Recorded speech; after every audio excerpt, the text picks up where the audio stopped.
You know who loves a good tier list? I love a good tier list. Even if it means that I have to re-record 5 minutes of audio because my mic was muted for some reason. My name is Tom, otherwise known as Titanium Legman, and welcome back to the channel.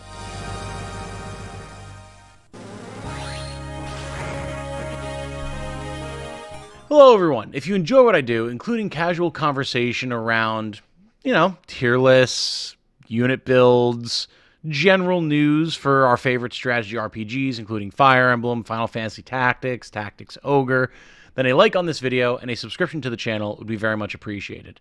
If you're feeling particularly generous, if you could check out my Patreon and my YouTube memberships in the description down below, it would be massively appreciated.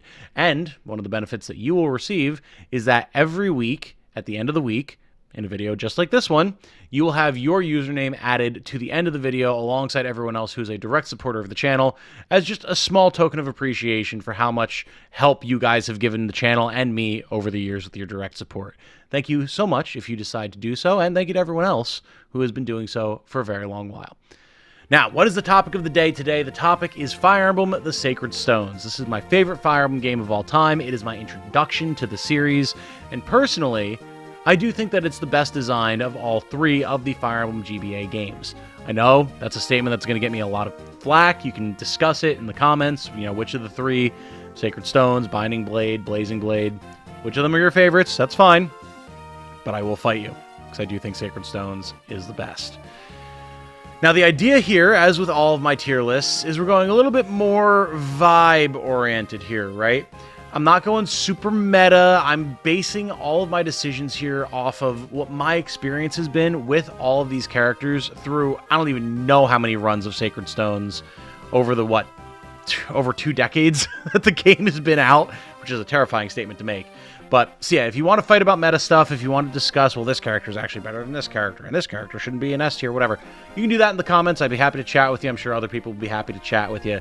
But it's not what we're basing things on here, because otherwise it'd be like, Seth and maybe 2 other characters in S tier, and that's boring, So, don't be surprised if I go ahead and put all the trainees in S tier as a little bit of a spoiler, because they deserve to be there. And I will fight you, even if you don't like S characters. Now, with that in mind, we have a little old thing here called Amelia. And she's going in S tier. If you've seen my old Let's Play of Sacred Stones that I have from the very beginning of the channel, I think it's like the 3rd Let's Play I ever did, you know just how busted Amelia can be, even with minimal grinding. If you are doing no grinding, no Tower of Olney whatsoever, and you just treat Amelia as an Est, and give her some XP, baby her a little bit through the first few chapters that you have her, she will quickly, and I mean quickly, evolve into a character that you can rely on to kick all of the ass all over the continent until you get to the very end of the game. Especially if you're running General Amelia, my god, she is horrifying. She's got the speed, she's got the dodge, she's got the strength, she's got the defense, she's got the accuracy, she's got it all. So she deserves to be an S tier. We're going to be moving through these characters a little bit quickly because there's a lot of them and I'm on a schedule today. But yeah, Amelia, easy S tier. Now, Ardor, he's going to be in B tier. And it's not because he's necessarily bad, but Ardor is one of those characters where, it's nice to get an early light magic user. He can go into Bishop to get Slayer magic to just decimate monsters. But for a good chunk of the game, he's going to be thoroughly average. He's not particularly tanky. He's not particularly fast, unless you get really lucky with his growths. His damage is okay. Generally, he gets outshone by loot for me, and so there have definitely been times where I haven't used him and just relied on my priests and clerics to become light magic users by the time they promote. Again, he's not bad. I've had plenty of good times with him, but I think he's thoroughly average, so he belongs in B tier. Now, Colm. Oh boy, Colm. In my younger years, I probably would have put Colm in S tier, because I got so much good use out of him over the years, but as it is, he doesn't have quite what it needs to hit S tier. He's very fragile, his damage isn't the best. He makes for a killer assassin, don't get me wrong. He's incredibly dodgy, he's very good at holding a lane by himself, especially if he has weapon triangle advantage. But there's certain times where if he's not getting constant lethality procs, which you can't rely on, he's not going to have the damage output that you need to really clear some enemies. But overall, his usefulness, I would say, keeps him at an A, especially as someone who can open doors and locks and be dodgy and all that type of good stuff. Now, Cormag. Ooh, Cormag. Cormag, I think he's also A tier. He joins a little late, but he's so strong, especially on hard mode. But he is a flyer, so he does, of course, have the classic weakness to arrows. That can be a major problem for flyers. That said, if you're not dealing with flyers, either Wyvern Lord or Wyvern Knight Cormag is an absolute monster. I love this guy. He's so good. So I think because he has that major weakness, I don't think there's a single S-tier flyer in Sacred Stones, honestly. And again, I know there's going to be some people like, well, the movement capabilities of flyers, I mean, they're automatically S-tier. They've got their weaknesses, so I don't care. But Cormag is still awesome. He's very, very strong. One of my favorite Wyvern Knights in the entire series. I think he definitely belongs in A-tier. Dazla. D is for Dazla. Poor Dazla, man. It's... Pre-promotes are in a very weird spot in Sacred Stones. They're either just some of the best units, if not the best unit in the game, like Seth, incredibly powerful like Sala, or absolutely bottom row like Dazra and Cyrene, who we will come up to. I feel so bad because I love Berserker. I love Dazla's character. I love that he's like kind of dwarf-coded in a series that really doesn't have dwarves. But he's just so bad, man. He's just so bad. He's not as bad as axe users in like the other GBA Fire Emblem games, but compared to some of the rest of the cast, he doesn't grow well. He's way more fragile than he should be. He's not very accurate. He hits not as hard as you would expect, honestly. He just ain't great, man. He just ain't great. He's got to go in D tier. Now, you know who doesn't go in D tier because D is not for Dussel. It's Dussel, and Dussel is S tier easily. Dussel, I think, gets vastly overshadowed by Seth because Dussel is just as good as Seth, if not better. Seth, of course, you have the advantage of having him for the entire game. But that aside, Dussel has a lot of advantages over Seth. He's tankier. He's got a third weapon type. He just looks way cooler. Dussel's an absolute man. I will always make room on my team for Dussel in any playthrough, especially if I'm on hard mode, and especially, what is it? It's a Frames route, right? Where you have to recruit him. Or no. It's Erica's route, because he joins with a frame. Right. Man. The man is an absolute monster. I love Dussel so much. He's got great growths. He's got great base stats. He's in probably my favorite class in Sacred Stones and Great Knight. He's absolutely top run. Easily. Now, Erica. Erica. You're no Lyn. I'll tell you that much. You're no Lyn. And as such, you're solidly B tier. Erica is in a really rough spot where she's wholly dependent on her strength growth, especially if you're playing a frame route. Whew, boy. And it's so easy for Erica to get strength screwed. She's kind of like Eliwood from FE7 in that regard, but somehow even worse, because she's even more of a Myrmidon archetype. And I've had so many runs where she just has no damage if she's not wielding either her Rapier or Sieglind for the effective damage. She just has nothing, man.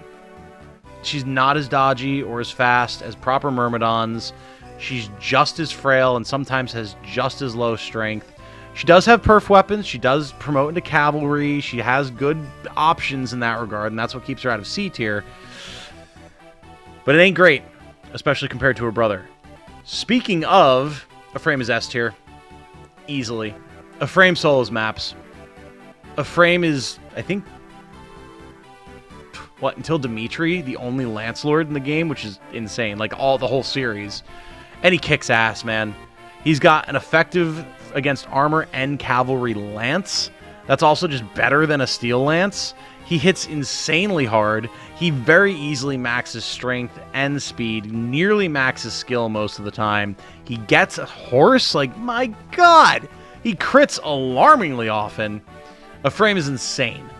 Like, if I had to do a solo character run through Sacred Stones, a frame, not a bad choice. And yes, I know some of you are going to be like, Ephraim, I don't care.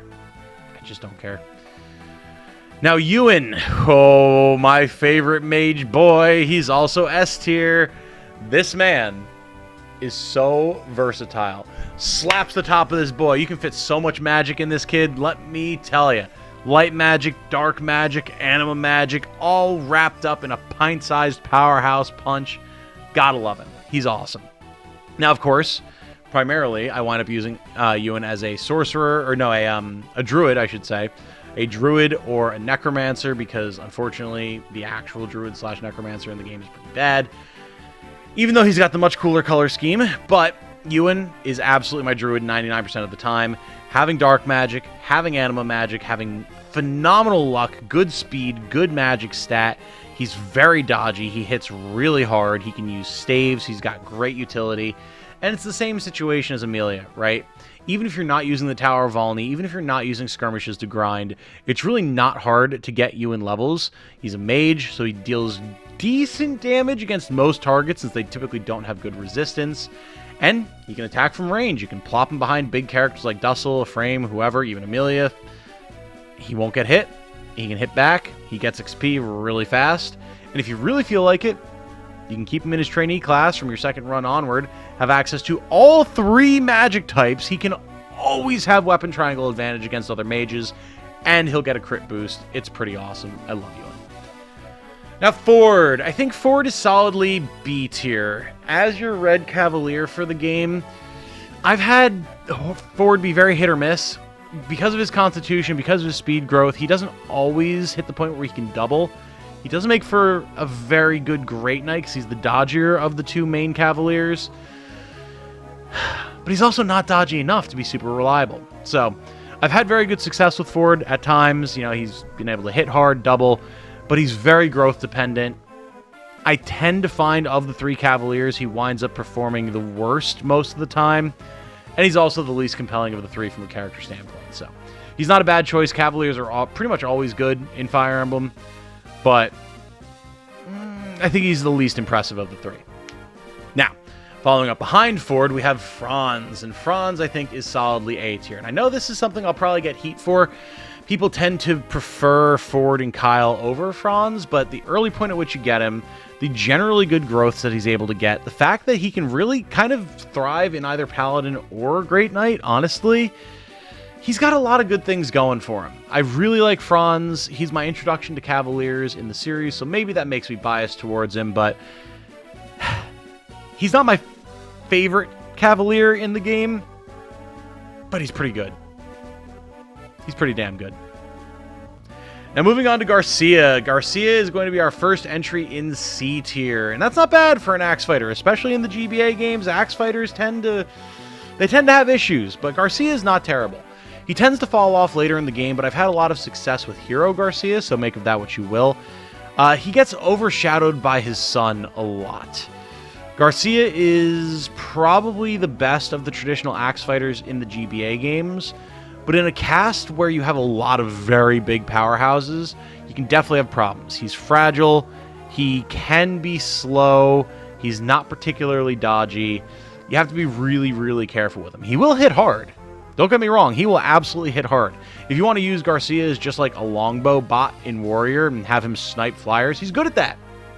But you also have better options for that. So he can sometimes pop off, again, especially if you're running him as hero, but yeah, he has problems. Accuracy issues, survivability issues. It ain't great. Now, I want to talk about great and someone who absolutely overshadows him. We got to talk about Garrick. Garrick is S tier. Garrick is insane. Garrick is my favorite mercenary in the entire franchise. He is ridiculously tough, ridiculously fast, hits ridiculously hard. He's great as a hero. He's great as a ranger. You just can't go wrong with the man. I, of course, prefer hero. He can promote directly into hero. I think on either route that you recruit him, I think he pretty much always has a hero's crest and is always of level, if I remember correctly. So even just that utility on its own, if you wanted to make the man a pre-promote, essentially, great. But if you just want to level him to 20 and then promote, oh my god. He's great with swords. He's great with axes. He's one of the best frontline fighters in the game. I think of all of the characters that I've had die on me, his deaths have probably been one of the least. And that really tells you all you need to know for a frontline fighter. I love Garrick. He's phenomenal.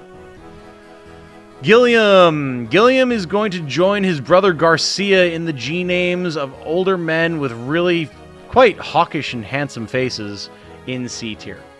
I love Gilliam. I really do. He's my introduction to Armor Knights in the series. He looks awesome. He's got a great design. He's got a fun personality. But he just really falls off later on, man. He's not as tanky as I would ever want him to be, unfortunately. He's an armor knight, so he's slow, which is a major problem, both in terms of like move range and actual speed, especially in Sacred Stones, where characters tend to be quite fast and have good move range. He's really not as tanky as you'd want him to be. He doesn't hit as hard as you would want him to. Like, Wallace and Oswin both in FE7 overshadow Gilliam a lot in terms of stats. He's got the better design, but it's a real shame. I love Gilliam a ton. I would love to be able to use him more, but unfortunately he just gets overshadowed really quickly, and it's hard to justify. So he's not quite Dazla tier in my mind. He's got more utility than that, especially when he's useful, but it ain't great. Now in Ness, again, pre-promotes in Sacred Stones are very feast or famine. And I would say that Ness is definitely much more feast. I know people have their opinions about archers and snipers, especially in the GBA games. But in Ness, he's got great base stats. He's got very solid growths. Very nice weapon proficiency, rocking silver bows right off the bat. And there's plenty of flyers that you want him to be able to snipe between Pegasus Knights, Wyvern Knights, their promotions, Gargoyles. Like, he's real nice. And there is some dodgier stuff, like the dogs, right? On top of Myrmidons and Thieves and everything. That his high accuracy and his ability to guarantee a hit with Sniper just makes him the perfect choice for it. He tends to overshadow Naimi in just general gameplay, even though I've had a lot of good luck with her over the years. We'll talk about that. I think he's really solid. I think he's definitely A tier. Joshua. This is a tough one for me. I hover between S and A tier. I think because of his general fragility, he belongs in A tier. And don't get me wrong, Joshua is a fairly durable Myrmidon. He's definitely more of, what is it, like a Rutger, right, than, say, a Fur. But he still can get shredded if he happens to get hit by a couple of good attacks. That said, his damage is so gross. He's got a decent amount of HP, actually. His crit, of course, is insane, even though Swordmasters got nerfed a bit in Sacred Stones. Joshua is absolutely one of the most reliable characters in the game. He just doesn't quite have the versatility that you would need, and I found that he tends to underperform in Assassin, so having pretty much just one good promotion path compared to a lot of the other characters in Sacred Stones that are very solid in either of their promotion paths, if they don't even have more than that, makes him a little bit more limited, but still an excellent option. Noel. I hate to do this to my boy. I really do. But unfortunately, I think Noel is probably D tier. I love the character, man. He's got a great storyline. He's got an awesome design, great color palette. I love dark magic. He's the only dedicated shaman in the game. But God, he's slow. He's frail. He has, like, literally no luck. It's just rough. He's one of the most wet paper bag characters in the game. And he doesn't even have speed to back it up. And dark magic is heavy and slow. I'll use him as a necromancer or summoner. Get phantoms. That's about it. It always feels bad when I try to use him. I hate it. Moving on to Kyle. Kyle, I think, is very solidly A tier. Kyle, I used to believe was S tier, kind of similar to Colm when I was younger, but I've had enough runs now where he's failed to perform due to general slowness that I've kind of cooled on him a little bit. I still think of the three main Cavaliers, he's probably the best.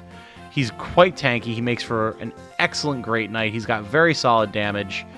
I love Kyle a lot, and of the three, he's the Cavalier I'm the most likely to stick around using. Again, not counting like pre-promotes, Paladins, Seth, whatever. But Kyle's phenomenal. He's kind of bland as far as a character is concerned, but for a combat unit, absolutely phenomenal. Love him. La Rochelle, I think, is going to go in B tier, and it's a little bit of a shame. La Rochelle, I would say, because the trainees kind of belong in their own class, she's really the est of this game. She comes in as a troubadour, so she can't deal damage. She comes in at a very low level, pretty late in the game. But man, if you can get her to 20 in Troubadour and then promote her into Valkyrie or Mage Knight, holy God, she will slap. Even just with like a basic Fire Tome or Lightning Tome. Like, La Rochelle is scary. She's fast, she's got great magic, she's got very solid luck, so she can dodge. Like, she's a terror on the battlefield. And of course, the utility of staves can never be understated. So, the fact that she joins so late and then doesn't have the ability to actually kill stuff and doesn't get the bonus XP that the trainees do makes it harder to justify, but it's also easier to slot her into a team since staves are staves and they're always going to be useful than it is to have like a level 5 mage come in like a Nino in the last quarter of the game and try to get her leveled. Even if you never promote La Rochelle, she'll at least be a staff bot, and that's pretty solid. Loot, I think, is B tier alongside Ardor, and it's a little bit of a shame because she tends to be much better than Ardor in terms of combat, but she falls off later on as you start to get heavier tomes because her constitution is just so bad. Like, yeah, she's got great magic. Yeah, she's got great skill and speed, but she's frail as all get out. And unfortunately, if you want to use anything heavier than a fire tome with her, her speed is going to tank because her constitution is awful. Like, I don't think it goes above 5, right? Like, it maybe a little bit higher. Maybe it's like 6 if you make her a mage knight. But if you put her in Sage, where she generally tends to want to be, it's like 5. And that ain't great, man. All the speed in the world doesn't matter if your book is weighing you down by, 3 to 8 points easy. It's rough. She's good if you have her decked out with a basic fire tome or basic lightning tome or anything like that. She can clean up, but unless you're willing to give her a bunch of speed wings to compensate or like all the body rings in the game, it's a rough scenario. It's a rough scenario for sure. Speaking of B tier, I think that is where Marissa is going to go as well. And I know there's going to be people who feel strongly about that, partially because, Marissa is waifu, sure. Partially because they just, she is like the epitome of the fast critty Myrmidon in this game. But the problem is that tends to not be enough. She doesn't quite have the strength that she needs to punch through, in my experience. I honestly tend to make her an assassin more than a Swordmaster because she just doesn't have the punch in Swordmaster compared to Joshua. When Joshua is, for all intents and purposes, as fast as he needs to be, as accurate and as critty as he needs to be, and the bonuses she has in that regard really don't matter given the way that enemies are set up in Sacred Stones, whereas they can be tanky, and Joshua's better at punching through that. Combine that with the fact that her constitution is lower, so it's not as easy for her to sling around things like Killing Edges, Armor Slayers, stuff like that. It's a rough ask for Marissa, and so having things like lethality, I think, plays into that a little bit better for her, but she's definitely not as good as Joshua. Now, Molder. Molder is an interesting one, man. Molder is carried a lot by the fact that he can go into Bishop, but even as a Sage, he's actually pretty decent. I think Molder is A tier. I really do. He's going to be your first healer. He comes in at a higher level than Natasha. He's got perfectly serviceable magic. He's accurate. He's not the fastest, but he's pretty tanky. There's a reason that Molder the Boulder is a thing, right? He looks awesome. He's got a fun personality. Even if he's kind of dry, that's where the fun comes from. And especially if you put him into Bishop, man, he will slay out like nobody's business and be hard to take down in the process. Add in, much like with La Rochelle, the fact that staves are always useful, and he comes in really early. I've used Molder a lot, and there's been plenty of times where I've kind of had a hard time justifying adding Natasha to the team when Molder already exists. Now, Myr. Oh, man, Myr. Myr is tough. If you use her right, Myr is S tier. But the fact that she's so limited in terms of her Dragonstone, I think drags her down a little bit, even if I do think she actually winds up being one of the best Manakete in the game. So we'll probably put her in A tier. Myr's ability to just absolutely slaughter pretty much any monster, and to be just a one-girl army against the entire, last 10% of the game, and then all the post-game content with the Tower of Volney and the Lagdao Ruins, make her phenomenal. Like, yeah, again, she's going to be limited. She's only got 50 uses of her Dragonstone. Sorry, I've got something in my eye. Ow. Ow. Ow. Eyelashes. Gross. Please stop poking me in the eye. That's terrible. I'm trying to do a show here. I'm probably going to leave this all in just so you can laugh at my misery. There we go. That's better. But the fact that it is only limited to 50 uses, you're going to get 50 good kills out of her. That's going to be about it. Like, yeah, you can do the glitch to be able to get monster weapons on her, but that can potentially endanger your save file, and it's not going to be anywhere near as useful as her Dragonstone. So while you've got her, she's phenomenal, but she's a limited resource, and that prevents her from being S tier despite how strong she is. Now, Natasha. Natasha, I don't think I can really justify not being an A tier because, again, staves are phenomenal, and you don't even have to be promoted to be a good staff user.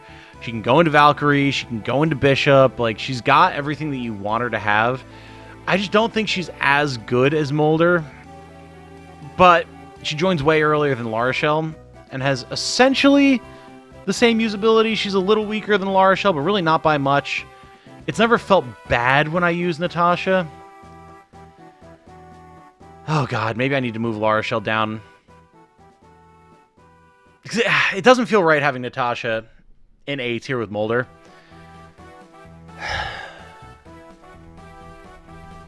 Nah, I think we gotta move her down. Natasha, she's not bad. She's not bad at all, and she doesn't join that much after Molder at all. But she's a little frail. She starts at a lower level. She does everything that Molder does. She's just a little bit faster and hits a little bit harder once she promotes and actually starts doing combat. And Molder can perform the role perfectly well while being tankier, so I think she falls down a peg. Now, Naimi. This is going to be a tough one. I know she's an archer. Some people look down on her, especially in the GBA games. She's very volatile in terms of stats. She can have a really hard time getting strength. But God, if she just gets that strength, she has all the other stats that she needs. She's got luck, she's got speed, she's got skill. She makes a devastating ranger, as, again, you will have seen if you've watched my Let's Play. I gotta... she's going in A tier. I don't care. I don't care. It's my tier list. I'm gonna do what I want. Fight me about it. I don't care. I don't care. I've had too many good runs with the girl. Alright? Too many good runs. She's just too good for her own good. I can't justify putting her down in B tier. I know, archers, I know, yada yada yada, but like, dude, Ranger Naimi kicks ass. Can't argue it. Renak, he's only saved from D tier by being a free rogue, depending on how you recruit him. He's not as dodgy as I want him to be. His damage isn't as good as I want him to be. But goddamn if he can't pick open locks for free. And when he's fighting axe fighters, he is pretty dodgy, and rogue animations are awesome, so he'll go in C tier. He'll be spared from D. Ross is my favorite character in the game, and he goes in S tier. Pirate Ross early on. Absolute force of nature. Berserker Ross with Garm. Literally unstoppable. He can hold Rouston by himself later in the game. Won't even break a sweat. Especially if you still have his hatchet. If you use the Hamerne on it to repair it. Woo! Woo! Woo! Woo! Woo! I love him. He's the epitome of trainee characters. He's an absolute unit. He's going in S tier. You can't argue it with me. There's not even that much more to say. He's just that good. Sala, I think, goes solidly in A tier. He does tend to fall off later in the game. His growths aren't as good as you'd like, but his base stats are really, really solid. He's essentially the magic version of Seth. He's got light magic, anima magic, staves. He's dodgy. He's durable. He does good damage. One thing that starts to hold him back a little bit is his speed tends to not be that great by the end of the game, but I mean, he's not a bad choice to use, so I think he's solidly A tier. Seth, of course, S is for Seth. Like, if we were being super serious about this, Seth would be one of the only characters up here in S tier because he's just so busted. His base stats are insane. His growths are, I would dare say insane, but at the very base minimum, extremely good. Paladin is a very strong class in any Fire Emblem game, really, but especially in Sacred Stones. The Seth-only run is one of the easiest ways to play the game. That tells you everything you need to know. Cyrene is D tier. Cyrene is absolutely garbage. She's the only character I legitimately feel that way about. I kind of feel bad for having Dazla and Null in the same tier as her. Like, her stats are worse than Seth's, and she joins in the last third. She's got not great growths. Her constitution is not great. As a Falcon Knight, she's just worse than Wyvern Knights in general. She ain't great. She hits like a wet noodle. She's got the durability of a wet paper bag. No. Absolutely not. Tana, I would say, is S tier. Tana is also kind of an S, but you get her way earlier in the game. You know, depending on which route you're on, potentially extremely early in the game. And I mean, she just blows any other Pegasi out of the water, right? Like, she, I do think, is better than Cormag. Her strength becomes insane. She's as fast as she needs to be. She's not durable because she's a Pegasus Knight, but like, she's more durable than the others. And she hits way harder than them, and she's just as fast and just as accurate and just as resistant to magic. So, yeah, Tana, I think, is very easily S tier. Tethys, even though I'm not a huge fan of dancers, I totally understand why they're so busted, so I think she's just automatically S tier. If she's S tier for dancer, there's really no interesting discussion there. She doesn't get special rings or any special dances. She's literally just a dancer, but that's so strong. I can't in good faith put her anywhere else other than S. Vanessa is C tier. I've had really good runs with Vanessa, but the majority of the time, she just gets no strength and no defenses, and she just crumbles. She can be dodgy, she can be fast, but god damn it, there's been way too many times where she just doesn't do anything, man. I feel bad about it, but when you got other good flyers out there like Cormag and Tana, she's not as bad as Cyrene. She ain't great. She ain't great.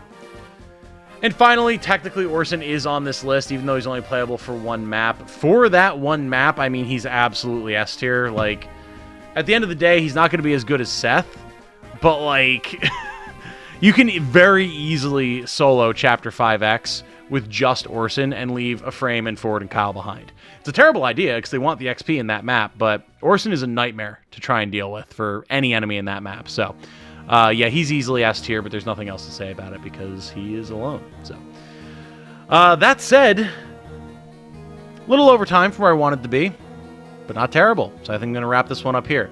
I don't think I need to adjust any characters. I've played Sacred Stones so much that I feel very strongly about these rankings, and I feel like I have a very good grasp on how all of these characters have played for me. Again, I know there's going to be people in the comments that are whining that there's as many characters in S tier as there are in A tier, but again, all these characters are S tier for me. Like, I would just run a party of these characters and be perfectly happy. That would just be the bulk of my army, and I would ship it, and I would run over everything in the game. So I feel pretty confident about my decisions. There are definitely some characters who are just outright bad in Sacred Stones, but Sacred Stones is one of those games where most of the characters are playable, if not really strong. So I think it stands to reason that the tier list would be pretty top-heavy. That said, do let me know what your thoughts are down in the comments below. As much as, I'll talk about people whining and giving me flack, whatever. I do want to hear your thoughts. If you heavily disagree with me, by all means, let me know. Just be polite about it, and I'll be polite with you. And be polite with anyone else in the comments that you might necessarily disagree with. We're going to wrap this one up here, though. My name has been Tom, otherwise known as Titanium Legman. Thank you, of course, to all of my channel supporters. You've been seeing them on the right side of the screen over the last, probably 2 minutes, 3 minutes. You all make it so much easier to continue doing this content. You make it so much easier to keep running the channel. Through all of the ups and downs of ad rev and sponsorships, I can rely on you guys, and I know that, and it means just the absolute world. It's a nice rock to have in the seas of YouTube.